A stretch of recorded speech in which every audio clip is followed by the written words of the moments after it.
สบายดีทุกคนจากใจสบายดีพี่น้องกองปลายที่เขามาติดตามชมคลิปนี้ของเฮาอีกแล้ววันนี้เอามาอยู่กับน้องสาวเฮาคือเก่าคือเดิมอันนี้คือน้องสาวเฮาเป็นมีแนวกินอยู่หันจะได้หน่อยกินยังนั่นน่ะน้ำปั่นคือกันน้ำปั่นสบายดีทุกคนมันอยู่บนน้ำปั่นนะยังอะไรถอลงกินมันอ่ะอ้าวถอมันลงเหรอ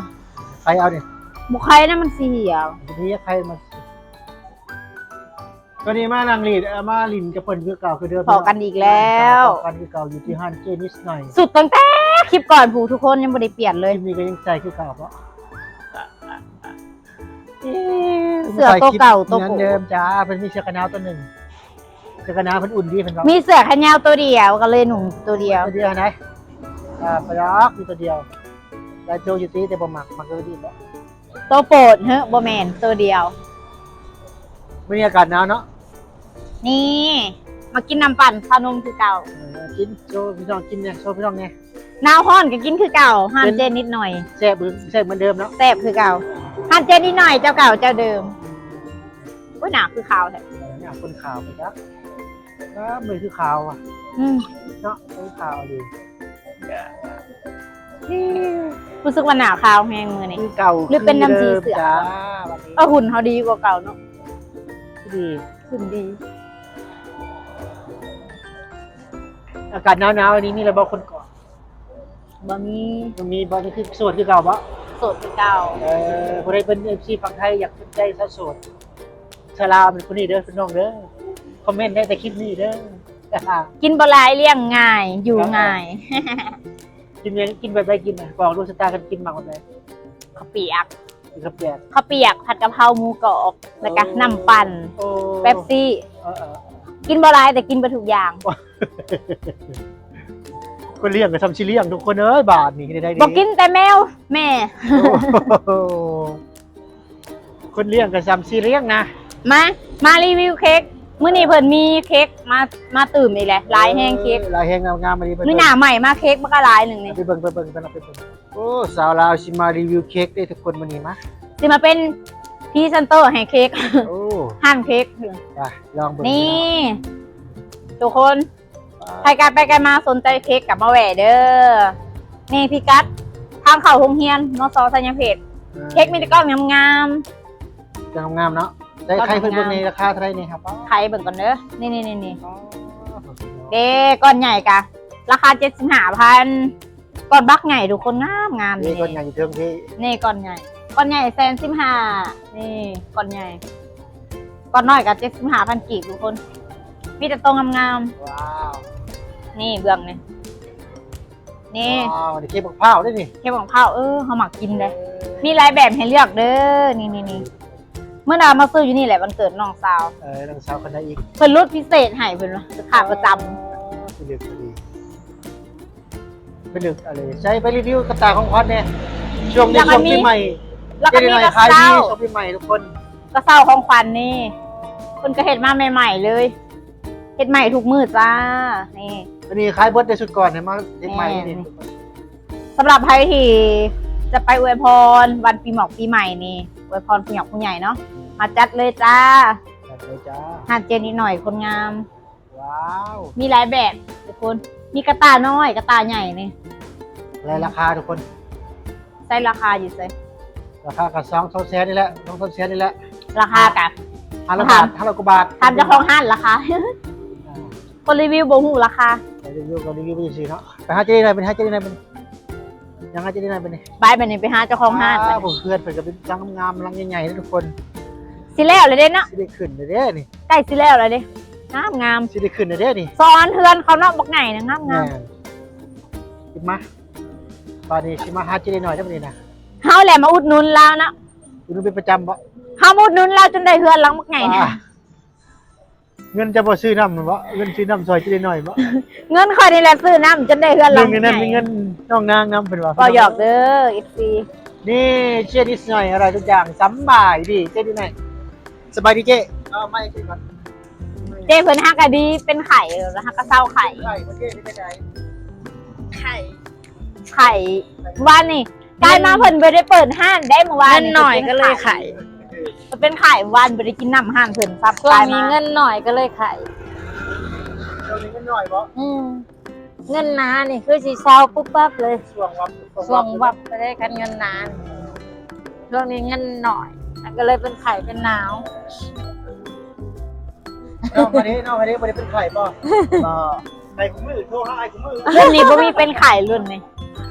รุ่นนี้บ่มีหนาว ว่ามีหนาวเงินเนาะห่อนอย่างเดียว ห่อนอย่างเดียว เดี๋ยวคนเงิน ห่อน ห่อนเงิน ห่อนอย่างเดียวห่อนเงิน นี่ผู้บ่าวน้อยถ่ายเอาผู้บ่าวน้อยเนี่ย เอาให้น้องเจ้าไป ได้เลยนี่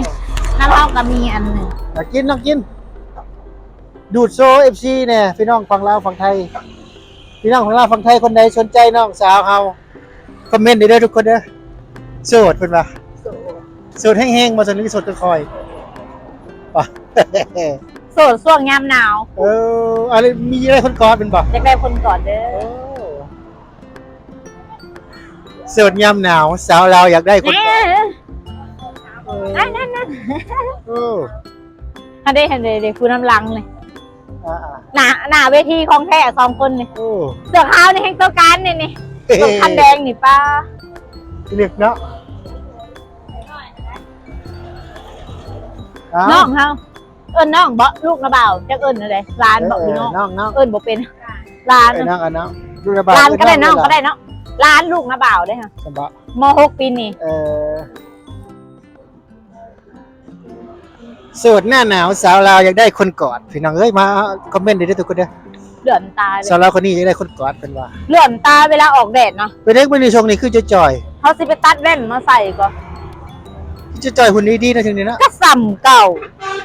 ได้ยาดี ป้ายาดี บ่มีแนวกินทุกคนเอ้ยกินแต่ตำมะหุ่ง ได้ยาดีบ่มีเงินบ่ จะไม่ให้จ่อยได้กินแต่ตำมะหุ่ง กินแต่มุงกับเขาช่วงนี้มันจะช็อตเป็นว่า กินแต่ตำมะหุ่งกูมือเขาเปียกกาเดือนละเถื่อได้กินกับทุกคนเอ้ยแต่อีตน นับดีๆเบิ้งมันกลายแล้วเดือนละที เขาเปียกกาเดือนละเถื่อได้กินฮะ นับดีๆ เดือนละถ้วยเขาเปียกสินดาดกา3 เดือนกินเท่อหนึ่ง นับดีๆนับดีๆฉันลืมแล้ว 3 เดือนกินเท่อหนึ่งสินดาดเบียร์แห่งปีละเถื่อ โอ้ยพี่ยังไม่เชื่อแล้วจีเปียเถื่อนเลยเป็นไปไม่ได้เลยตัวแล้วอันนาทุกคนโอ้สาวลาวชนตรงนี้มันว่าจะคุณดีสัตว์จะได้ถ้ามี FC ทั้งฝั่งไทยจะดีกับสปอร์ตได้ทุกคน สปอร์ตนะ โอนตังมาให้ในเป็นยังไปกินชิดากิน โอ ชิ น ด มา ลูกกระทะ โอนมาค่าน้ำปั่นก็ได้เลี้ยงค่าน้ำปั่นก็ได้นี่เลี้ยงน้ำปั่นเลี้ยงสินดาดก็ได้เครื่องหมอเครื่องสุด ไปบ่เมื่อหนาชิดพาไปวัด แบบยัง มหาโศก ไปตลอดวัดมหาโศก ไปตอนไหน วัดมหาโศกวัดมหาโศก มหาโชค บ้านยังก็อยู่ตรงเห็นเนาะอยู่ตรงเห็นเนาะ แมน วัดมหาโศก แต่ไปทางนี้ตึกเลข3 ตัวเลย ไปทางนี้ทำอครับโชคดีได้สำหรับอ้ายดอกว่าผู้อื่นมาฮู้ เสียงเพล นาง ทุกคนไป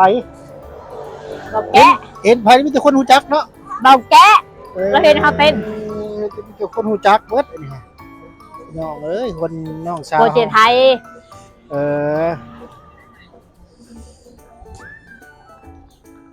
รู้จักทุกคน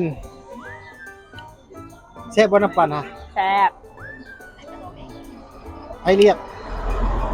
FC ซีเรียม ขอบใจ FC แล้วจากฝั่งไทยที่โอนเงินมาให้เจ๊มาให้ชาวลาวเฮาเรียกน้ำปั่นจอกหนึ่งไปป่ะ FC จากฝั่งไทยได้เรียกทุกคน ธรรมดามี FC เฉยเพิ่นว่าใครคิดว่าดูมี FC เพิ่นว่า โอ้บอยเลย เป็นไง อิ่ม ใช่เบิ่ง